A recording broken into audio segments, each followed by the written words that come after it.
আমরা এখন দেখাবো কিভাবে সুন্নাহ পদ্ধতিতে ঈদের সালাত আদায় করতে হয়। ঈদের সালাত 2 রাকাত।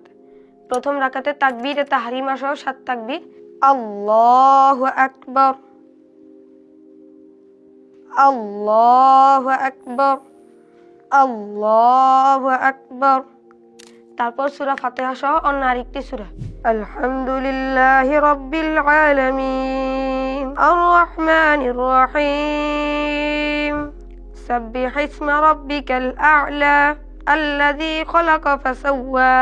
এরপর দ্বিতীয় রাকাতে উঠে দাঁড়ানোর পর 5 তাকবীর। আল্লাহু আকবার, আল্লাহু আকবার, আল্লাহু আকবার।